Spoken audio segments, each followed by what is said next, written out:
Hello and welcome to our fourth lecture on information systems.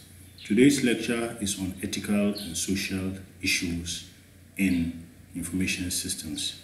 In this lecture, our main focus will be to try and understand the ethical, social and political issues that are raised by our use of information systems. In the second part, we'll be interested in understanding what specific principles we can use to guide our conduct of our use of information systems.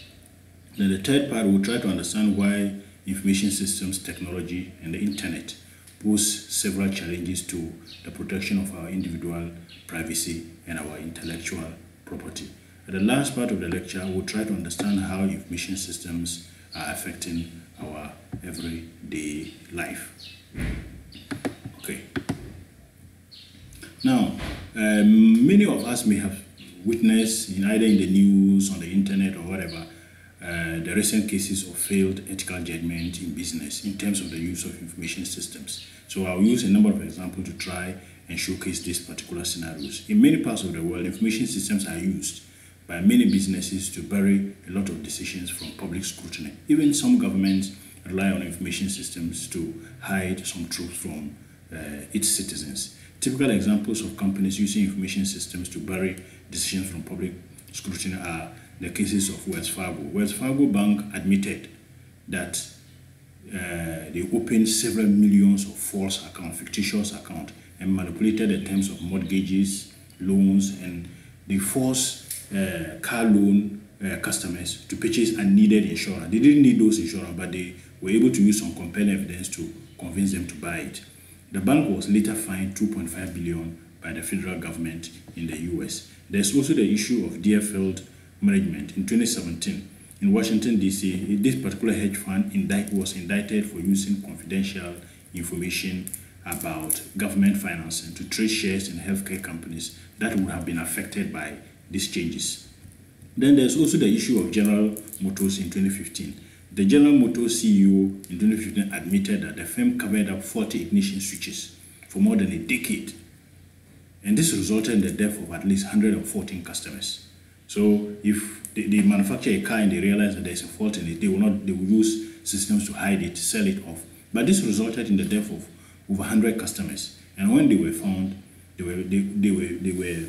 was discovered more than 100 million vehicles were later identified to have been affected worldwide. But how were they able to hide it? They were able to hide it because of what? The systems they were employing in their operations.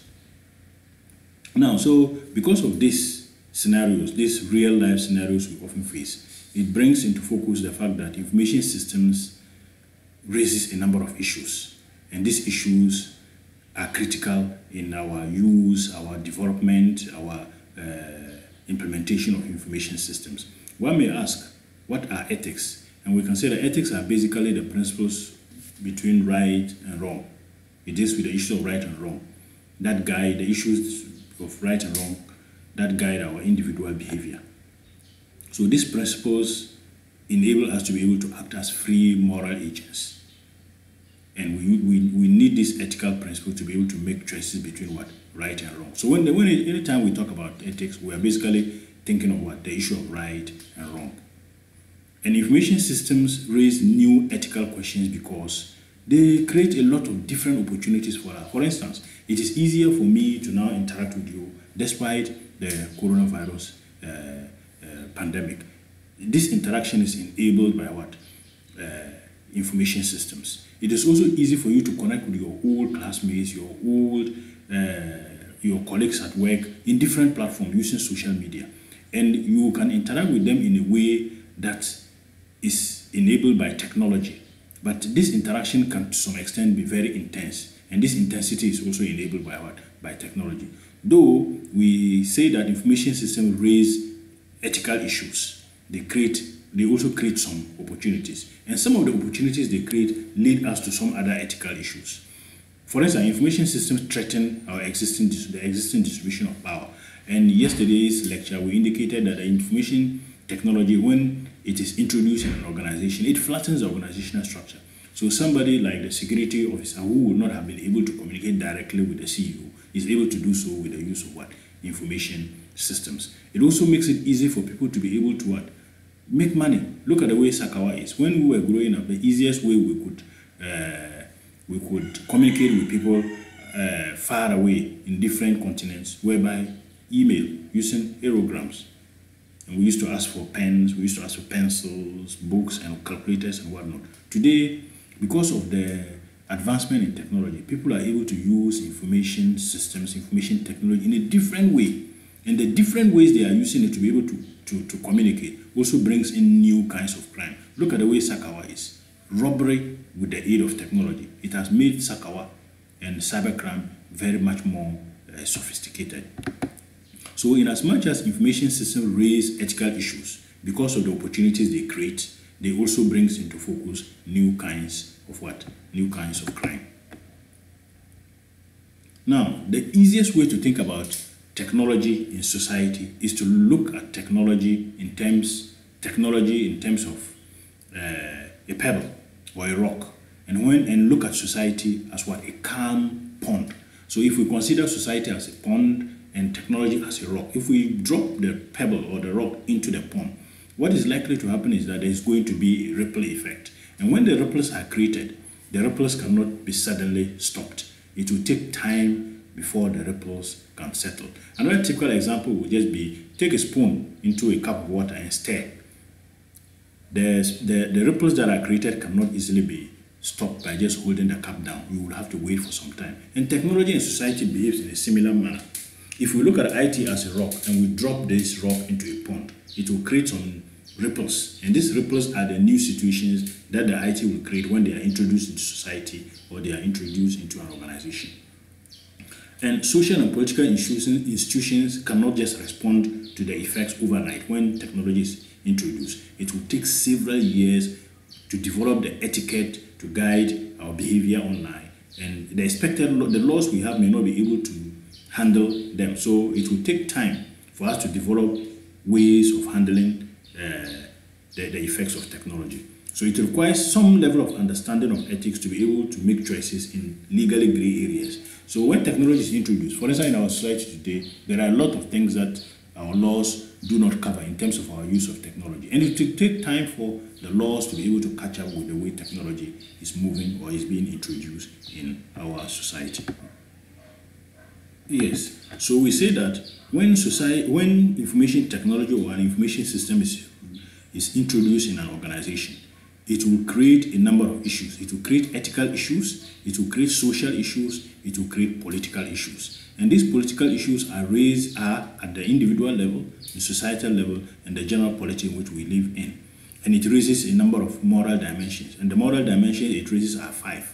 It will raise the moral dimensions in terms of property rights and obligations. Who owns what? It will also raise the issue of information rights and obligations. What are my information rights? It will also raise the moral issue of accountability and control. Who has control over the internet? It's very difficult to say. In our developing country context, most often than not, we hear of police chasing around cyber criminals. How are they able to track them down? It also raises the issue of what? Our quality of life. So this diagram basically it summarizes the ethical, social, and political issues that are raised by information systems at the individual, social, and political level. And these issues, the moral dimensions of it can be seen in terms of what we refer to as property rights and obligations, the system quality, quality of life, accountability and control, as well as information rights and obligations. So, in order to explain the 5 moral dimensions of the information age, I would like you to ponder over these questions for some examples of some issues in terms of these 5 areas. For example, an issue dealing with information right might be something like, what rights do individuals possess with respect to themselves?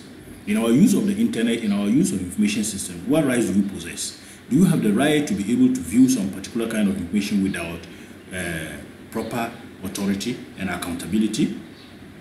Another issue would be what right do we have to protect what?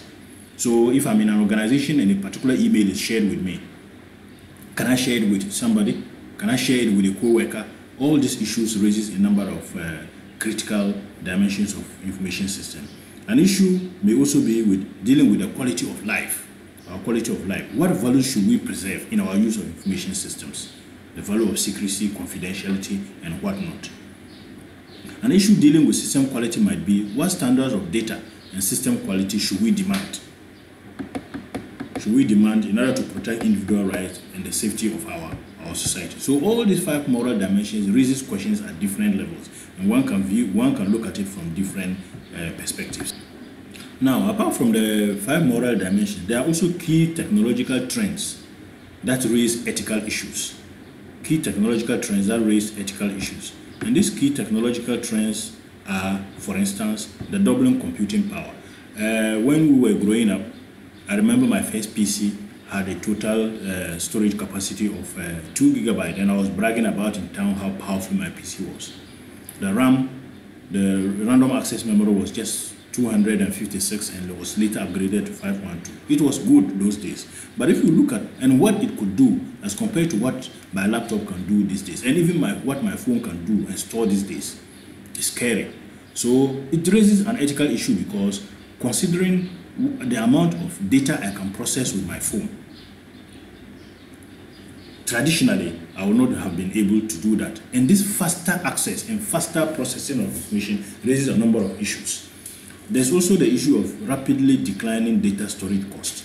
Organizations can easily maintain detailed databases on individuals, and they can store it without necessarily having to buy a lot of storage space. They don't have to buy a huge quantity of cabinets to be able to store that. They can store them online by using cloud storage facilities such as Dropbox and others. There's also the issue of networking advances in the internet. We can easily copy data from one location to another easily and access personal data from even remote locations without necessarily going to those locations.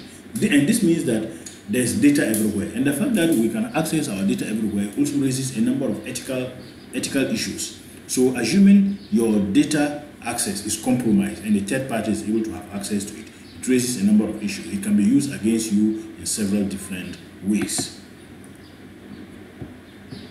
Yeah. There's also the issue of advances in data analysis techniques. Because of the advancement in computing power, it is easier for computing technology to be able to analyze huge amounts of data.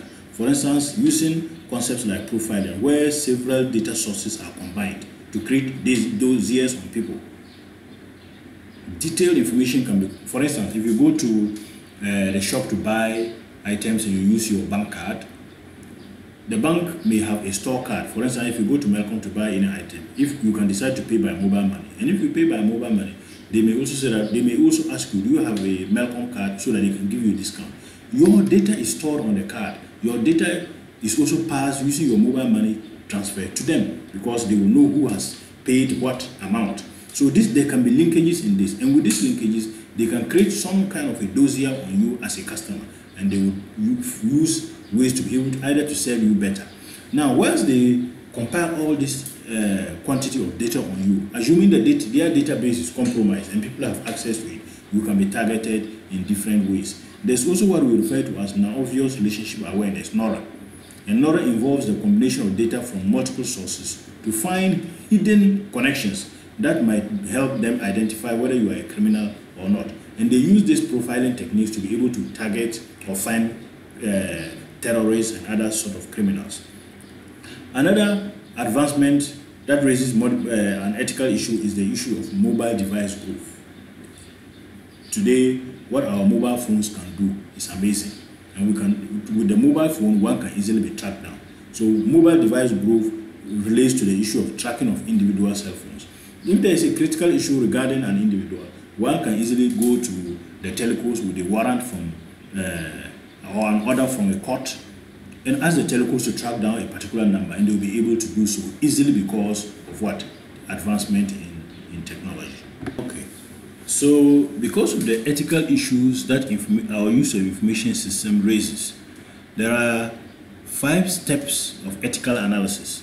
If I need to make a decision in terms of whether what I'm going to do in terms of my use of information system is right or wrong, one may follow this 5-step procedure, 5-step ethical analysis. And the 5-step ethical analysis involves first, identifying and clearly describing the facts. If I'm confronted with an issue, if I'm confronted with a dilemma in terms of my use of information system, the first thing I need to do is to try and identify and clearly describe the facts. What are the facts I'm confronted with in terms of my use of this information system and the dilemma it creates? If I'm able to identify and clearly describe the facts, the next thing is to define the conflict or the dilemma. What is a critical problem? And identify the higher order value. So I will now prioritize. If I do this, what is likely to happen? If I do it this other way, what is likely to happen? And who will be affected? I need to identify the stakeholders. Who will be affected in terms of the conflict or the dilemma I have identified, and in terms of the prioritization I have done. If I identify the stakeholders, the next thing will be to identify the options that I can reasonably take. What can I do? What option will I take such that the cost will be what? Minimal. Then finally, I will identify the potential consequences of my action. If I take it, remember that in the 4th step, I am identifying the options that I can reasonably take. So I have to consider the option that I can reasonably take, which will have what? The minimal cost implications. So I will do some cost-benefit analysis and take the one that will either bring me the most benefit or bring me the least cost. We refer to that as a 5-step ethical analysis procedure. In our next session slide, we're going to look at the principles that I can use to guide my behavior. Instead of just following this particular 5-step process, I can also use some principles to guide my ethical behavior online. For instance, the most critical and common one is what we refer to as the golden rule. And the golden rule of ethical behavior simply says that you do unto others as you would have them do unto you. So if you're going to take an action, an online action in your use of information system, you need to consider others. If I do this, what will be the implication on others? The other is the Immanuel Kant's categorical imperative. And it says that if an action is not right for everybody to take, then obviously it is not also right for you to take. And if you are going by this process, it means that you are considering the effect of your action on others. There is also Descartes' rule of change, which says that if an action cannot be taken repeatedly, one may just say, well, this is just going to be only one chance for me to do it. If you cannot do it repeatedly, it is not right to take it after all. It's not right to take it after all. The other candidates' ethical principles are the utilitarian principle. And the utilitarian principle is very common among us. It says that you should always take the action that achieves the higher order value, or which achieves the highest or greatest value. There's also the risk aversion principle, which says that you should always take the action that produces the least harm or the potential cost. The risk aversion principle seems to be opposite to the utilitarian principle. We also have the ethical no free lunch rule. We assume that virtually all tangible and intangible objects that exist are owned or it belongs to somebody. It is owned by someone else unless there is a specific declaration otherwise. So you cannot just go and pick up somebody's thing and assume that it is not owned by anybody. So if we use these principles, basic principles, it can guide our ethical behavior in our use of what? Information systems. Apart from the ethical principles that we can use, almost all of us belong to some form of association or the other, or professional body or the other. For example, if you are a chartered accountant, you will be guided, your professional code of conduct will be guided by what? The Institute of Chartered Accountant. If you are a medical doctor, the Ghana Medical Association. If you are a local government worker, there's CLOSAC and whatnot. All these things, all these associations have codes of professional conduct which guides our ethical behavior in our organizations.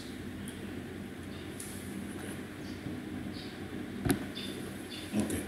Despite our observance of the ethical principles and following the ethical procedure and trying to be careful online, one's privacy may be threatened online. And when we say privacy, what do we mean? Privacy is basically the claim of individuals to be left alone. Freedom, free from surveillance, free from interference from other individuals or organizations or the state. And the claim to be able to control one's information about oneself. That is what we refer to as privacy. But when we use the internet, a lot of things may be a challenge to our individual privacy. For instance, let me scroll a bit. For instance, when we use the internet, our privacy is likely to be challenged by what we refer to as cookies. It may also be challenged by what we refer to as web beacons. When we say a cookie, what do we mean? A cookie is basically a very tiny application. It's a tiny application which identifies and tracks our visit to a website.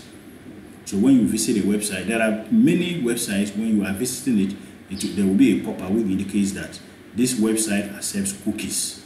And you either have to click accept or you decline. If you decline, the website is likely to close. If you accept, it means that the website is going to track all what you do online and send it to the server. So that later on when you visit the website, they will be able to know that you were here and these are the possible things you may be looking at. There's also what we refer to as a web beacon. And a web beacon or web bugs are tiny graphics which are part of the emails we send and the web pages we look at. And these tiny graphics will monitor who is reading an email or who is visiting a particular site. That is why most often than not we say that when you receive an attachment and you are not sure where the attachment is coming from, don't open it, because it may just be a web beacon. And this web beacon will monitor a lot of things that is happening on your PC. There's also what we call a spyware. And a spyware is also a challenge to our privacy because a spyware will hideously install on your computer without your permission and will transmit your user stroke. So if you tap on a particular key or particular keys, it will transmit the keystrokes to somebody else.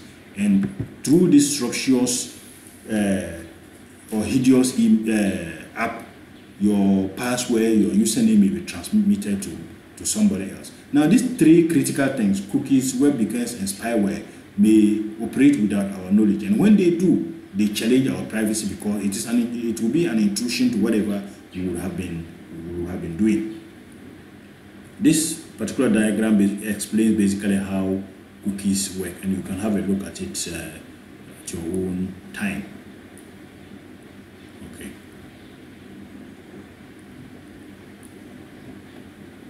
Yeah. Okay. In our discussion of the 5 moral dimensions, we mentioned the issue of property rights. What are property rights? Property rights and intellectual property. Intellectual property basically refers to the intangible property of any kind created by individuals or corporations. When you say intangible property, it may be music, it may be movie, and whatnot. And there are 3 main ways that intellectual property rights can be protected. It can be a trade secret, intellectual work or product which belongs to a business not in the public domain. Copyright, on the other hand, may be used, and basically that involves statutory grant protecting intellectual property from being copied for the life of the author.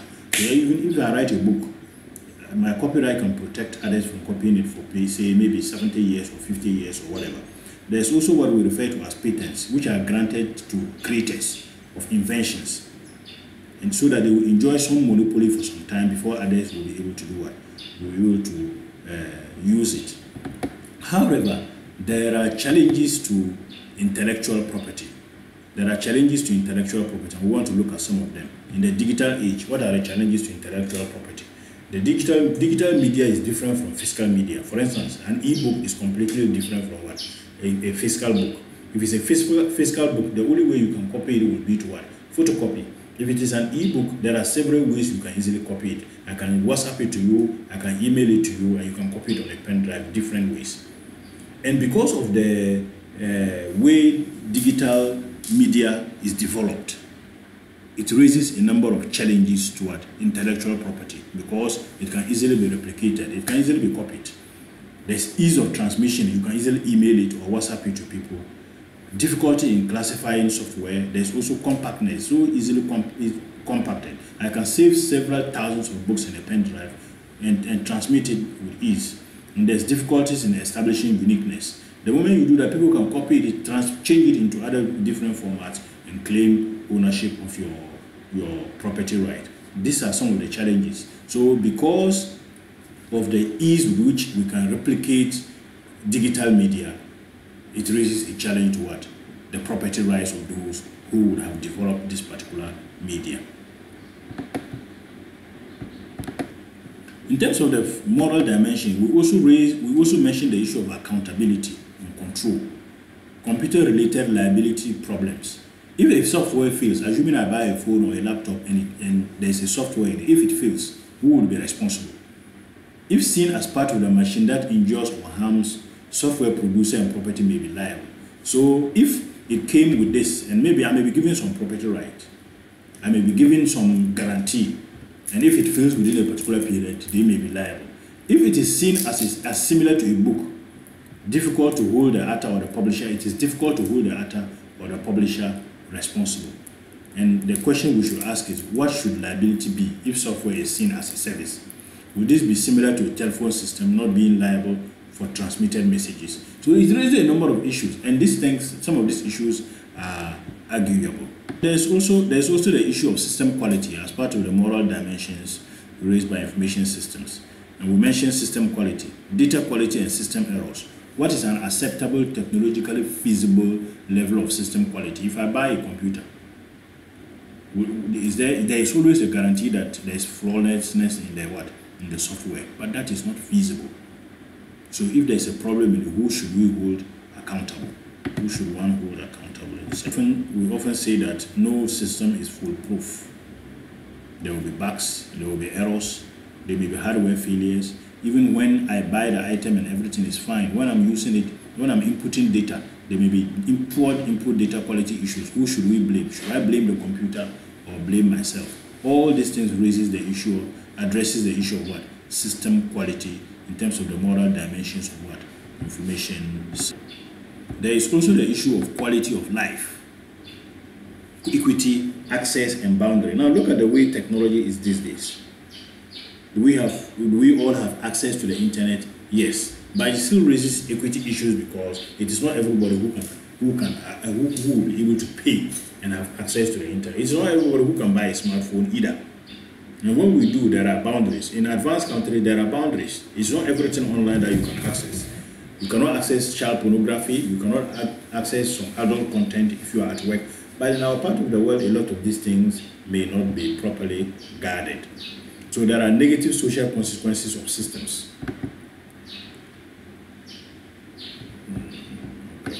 Okay, so in all of these moral dimensions which are raised by information system, either at the individual, societal, or our general body polity, the issues raised are ethical, social, and political. Then it also raises some moral dimensions, and the moral dimensions are 5. But one critical component which we have not considered so far in our discussions are the health aspect. When we use information system, apart from the ethical issues it will raise, apart from the social and political issues it will raise, it also raises health risk. So let's look at some of them. The health dimensions of our use of information systems. There's generally what we refer to as a repetitive stress injury, which is one of the largest sources of computer keyboard problems. If you continuously type using your wrist, you are likely to develop a problem with your wrist, to the extent that those who work in high intensity data input jobs, they suffer problems with their wrist, and they will have to go through surgery to correct the problems they have. And we refer to that particular problem as a carpal tunnel syndrome. There's also the issue of our eyes, computer vision syndrome, CVS. When we look at computer so much for a long time, if your job is always to stare at the computer screen, you may be straining your eyes and you may develop headaches from time to time. There's also what we refer to as technostress, aggravation, impatience, or fatigue. Have you ever asked yourself, when your phone freezes, the way you behave? It leads you to some level of impatience, fatigue, and stress, and you may sometimes misplace the aggression or the aggravation or the impatience from the lack of response of your device onto those who may be close by. You may be shouting or feel angry towards people just because your phone or your technology device is proven not to be responding in the way that you expected. So these are some of the issues that the health issues or health risks that are posed by information systems. So it is not only the social or ethical issues that information system may raise, it may also raise what? Health issues. Now I want us to go back to our lesson objective to see if we have been able to discuss though not in detail, some of the issues we plan to discuss in this particular lecture.